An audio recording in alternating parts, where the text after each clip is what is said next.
Welcome to the Mythic Guldan guide for High 5 on Area 52. If you are not in High 5 and watching this video, you are obviously lost, have made terrible life choices, and are following a truly awful strategy. What is wrong with you? Okay, first things first, Phase 1. It's important that you avoid the tank as he triggers Fell Scythe.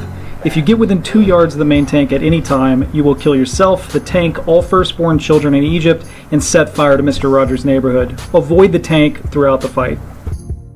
DPS should really hold cooldowns until the first ad spawns. This is also when you'll be using your fight-specific DPS buff. We clump together and move to the side to share the first Fellbond damage across the raid, and so that the eyes of Guldan are as clumped together as possible. The first ad spawn is the Trapper, and this is where we pop our main CDs if we don't decide to lust at the top. The main DPS target will be the ad. Cleave onto the boss. Throughout Phase 1 we have to deal with 3 mechanics. The first are the Eyes of Guldan. Simply spread out and AoE them down as quickly as possible. These have the highest DPS priority, especially the ones closest to the boss. Fellbonds also happen and need to be broken.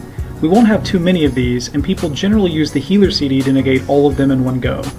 If we can position ourselves so that the knockback pushes all of us in the same direction, then the healer bubble can cover the individual breaks.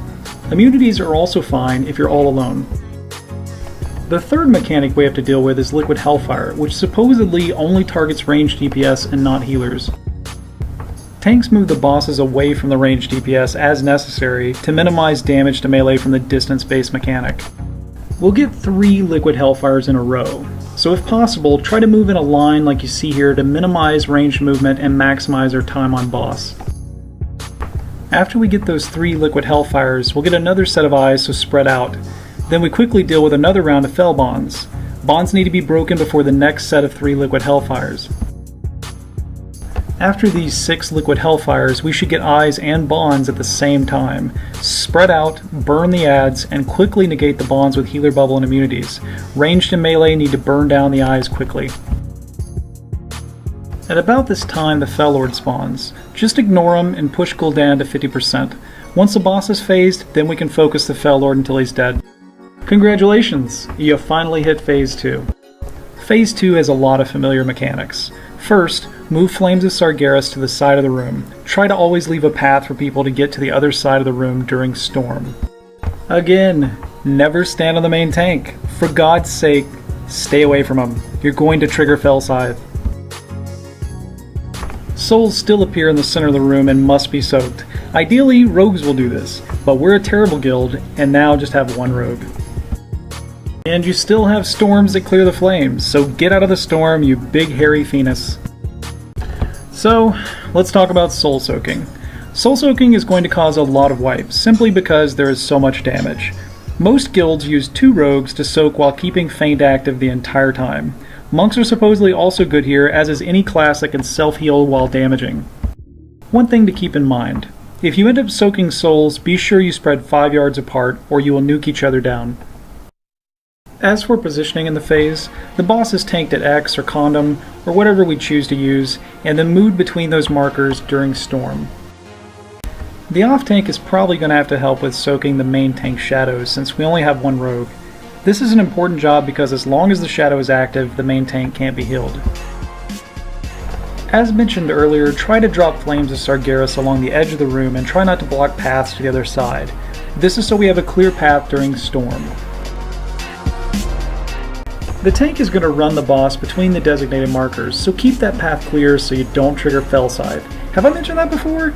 It's almost like we do this all the time during normal and heroic or something. As the storm clears the flames, he teleports. Be ready for another eye and new flames, just like heroic and normal. After he hits about 10% health, Guldan will begin the RP for Phase 3. Kill Guldan before the RP ends so we're not fighting 2 things at once.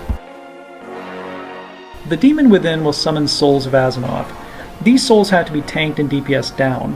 When they die, they drop something called a Demonic Essence that should be used in conjunction with the Night Orbs to interrupt the boss's AoE and apply a damage buff to the boss. We stand in the bubble left behind by the Night Orb to avoid any damage. However, keep in mind we will not be able to use abilities while in the bubble. The first Demonic Essence is used along with the Night Orb, and we DPS the boss for 5 seconds with the buff applied. The next time we trigger Demonic Essences, we will have 3 up. We'll trigger the 3 demonic essences with a nearby night orb, then stand in the bubble left by the night orb. After this, we'll have 15 seconds of full burn. Save CDs for this as the damage boost is significant. After this, we no longer kill ads. We CC them with Banish, Demon Hunter Imprison, and Repentance. Focus the boss until he's dead. That's all there is to the fight.